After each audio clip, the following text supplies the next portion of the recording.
Questa puntata ufficialmente quando andrà in onda? Perché voglio approfittare per fare una cosa. Allora, questa puntata andrà in onda, non siamo in diretta, grazie. Vabbè, perché la gente- Teleapple deve fare la diretta. Dai, ragazzi, siamo realisti. Ma ci stiamo attrezzando, Marco. Già infatti sono arrivato prima io della Presidente. Lei Ma che ci l'avrà stiamo- fatta persa. no, dobbiamo, a parte il fatto che con te vedi, non esistono scalette, non Sì, esiste, non sì, fosse, sì. Perché non poi serve abbiamo- nulla, perché appunto, dico io, aspettavo te. Allora, questa puntata andrà in onda sicuramente la settimana prossima. Ah, quindi molto prima del 17 aprile, giusto?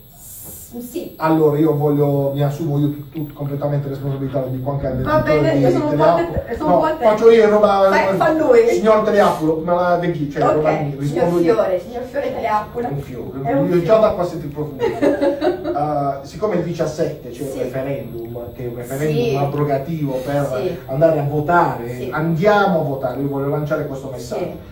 Il 17 aprile ci sarà questo referendum per stoppare la concessione a questi signori che ormai da anni trivellano il nostro mare pagando 2 lire e producendo una quantità di petrolio che credo sia pari al 3% del fabbisogno nazionale, quindi Che nulla. non è neanche, diciamo, buono, perché comunque deve essere lavorato. Ma deve essere lavorato in tutto, alla fine diciamo tra petrolio e gas, diciamo il 4%, cioè stiamo parlando di una quota veramente Irrisoria. ridicola per quanto riguarda quello che c'è in gioco, cioè la salute del nostro mare e il futuro nostro e dei nostri figli. Allora io voglio invitare tutte quante le persone il 17 aprile ad andare a votare sì, perché è un referendum abrogativo, perché la gente dice voi le tribali no, e vanno a votare no, quando aprite gli occhi è un referendum abrogativo. Allora voi quando andate a votare in mente fate questa cosa: vuoi che le trivelle gliele mettiamo in quel posto a loro? Sì, votate sì, mi raccomando, quindi questo è il messaggio che volevo dare. Andate a votare perché il referendum non è valido se non si raggiunge il 51%, quindi andate, anche se andate a votare scheda bianca, lasciate a votare, ma votate sì, aprite gli occhi, quel mare di tutto. È